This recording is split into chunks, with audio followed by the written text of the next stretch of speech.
ത്രിതല പഞ്ചായത്ത് തെരഞ്ഞെടുപ്പിൽ വിജയികളായ ചെറുപ്പുങ്കൽ ഇടവകയിലെ ജനപ്രതിനിധികൾക്ക് സ്വീകരണം നൽകി. പാവപ്പെട്ടവരോടൊപ്പം നടന്നു നീങ്ങുന്നവരാകണം ജനപ്രതിനിധികളെന്ന് വികാരി ഫാദർ മാത്യു തെക്കേൽ സമ്മേളനം ഉദ്ഘാടനം ചെയ്തുകൊണ്ട് പറഞ്ഞു. പാർശ്വവൽക്കരിക്കപ്പെട്ടവരുടെ അടിസ്ഥാനപരമായ വളർച്ചയായിരിക്കണം ജനപ്രതിനിധികൾ ലക്ഷ്യം വയ്ക്കേണ്ടതെന്നും അദ്ദേഹം അഭിപ്രായപ്പെട്ടു. വഴിയിലൂടെ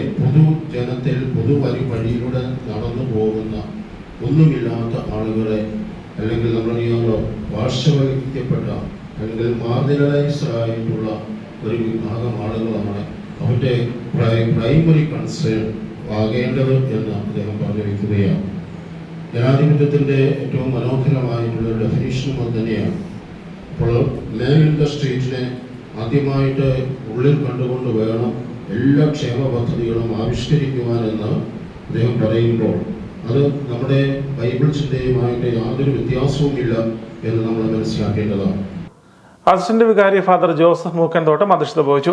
സഹവികാരി Father John Kunnampuram, AKCC unit president Martin J Koladi, Mathruvedi president Marykutty Mathew, sister Annie Maria, Jason Joseph, Pithruvedi president Saju Karamayil, Vincent ഇപ്പോൾ society president Dheeraj Akarshan Kattakayam, DCMS president Sajin Kamiyalil, SMYM unit പ്രസിഡന്റുമാരായ ആൽബിൻ ജോസ്, റിയ റോയ് തുടങ്ങിയവർ ആശംസ അർപ്പിച്ചു.